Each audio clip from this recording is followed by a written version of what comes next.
ఇక్కడ కనిపిస్తున్న వ్యక్తి పేరు సృజన్. ఈ సృజన్ అనేవాడు మనలో ఒకడే. అంటే ఇతను మీమ్స్ చేస్తూ అందరినీ సరదాగా నవ్వించే ఒక పర్సన్. ఇతను రీసెంట్ గా ఉరేసుకుని చనిపోయాడు తన రూమ్ లో.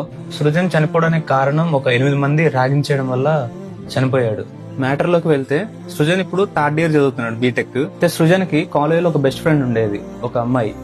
వాళ్ళిద్దరిది అన్నా చెల్లెల అనుబంధం, అది కాలేజ్ అందరికి తెలుసు. ఓన్లీ వాళ్ళ బ్రదర్ అండ్ సిస్టర్స్ లాగానే బిహేవ్ చేసేవాళ్ళు ఎక్కడైనా. సృజన్ అలా అమ్మాయితో క్లోజ్ గా ఉండడం తన అన్నయ్యకి ఇష్టం లేక తన అన్నయ్య ఏం చేశాడంటే సృజన్ ని నైట్ 11ంటికి తన రూమ్ కి పిలిచాడు. అండ్ ఆ రూమ్ లో తన ఒకడే లేడు, 8 మంది ఫ్రెండ్స్ తోటే ఆ రూమ్ లో ఉన్నాడు. అండ్ సృజన్ ని తన రూమ్ కి పిలిచి తన ఫ్రెండ్స్ తోటి ఫుల్ గా ర్యాగింగ్ చేసి, అంటే క్యాష్ గురించి కావచ్చు, దాని పర్సనల్ కావచ్చు, హింసించడం, ఇవన్నీ నైట్ 11 నుంచి తెల్లవారుజాము దాకా ఫుల్ గా ర్యాగింగ్ చేసి తనని మానసికంగా ఫుల్ గా ఒత్తిడి చేశారు.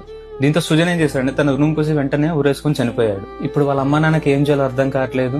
అండ్ సృజన్ కి ఒక మంచి డ్రీమ్ ఉండేది, ఎప్పటికైనా మంచి ఫిల్మ్ మేకర్ అవ్వాలని, మంచిగా సెటిల్ అవ్వాలని మంచి డ్రీమ్స్ ఉండేవి. సో దాంతో మీమ్ పేజ్లలో డైలీ మీమ్స్ చేసేవాడు ఎడిటర్ గా. తన పని తను చేసుకునేవాడు. అండ్ ఎవరిని అంటే ఒకళ్ళ జోలికి వెళ్ళేవాడు కాదు సృజన్. ఎందుకంటే మేము కళ్ళ ముందు చూస్తున్నాం కదా, చాలా మీమ్ పేజ్ లో ఎడిటర్ గా చేసేవాడు. తన మాట కావచ్చు, దాని ప్రవర్తన తెలిసిపోతాయి ఎంత మంచోడు అనేది. బట్ ఈ రోజు ఇలా ఒక అమ్మాయితో మాట్లాడడం వల్ల, అది కూడా ఒక బ్రదర్ అండ్ సిస్టర్ బాండ్, అంతకు మించి ఏం లేదు. బట్ ఇలా చేయడం వల్ల వాళ్ళ బ్రదర్స్ వచ్చేసి ఇలా ర్యాగింగ్ చేసి తనని ఒక హింసించడం వల్ల తను తట్టుకోలేక వేసుకుని చనిపోయాడు. ప్రెసెంట్ అయితే 8 మందిని కాలేజ్ నుంచి సస్పెండ్ చేశారు. అండ్ పోలీసులు కూడా వాళ్ళని అరెస్ట్ చేశారు. సో ఇక్కడ సమస్య ఏంటంటే వాళ్ళని అరెస్ట్ చేశారు, సస్పెండ్ చేశారని కాదండి, సృజన్ కి న్యాయం జరగాలి. అండ్ సృజన్ వాళ్ళ అమ్మకి తన కొడుకుని దూరం చేసిన 8 మంది సమాధానం చెప్పాలి. ఇన్ఫర్మేషన్ అయితే అందరికి షేర్ చేయండి. చాలా మంది తెలియదు ఈ విషయం.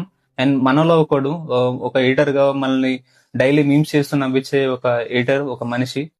కాబట్టి ఇన్ఫర్మేషన్ అందరికి షేర్ చేయండి దయచేసి.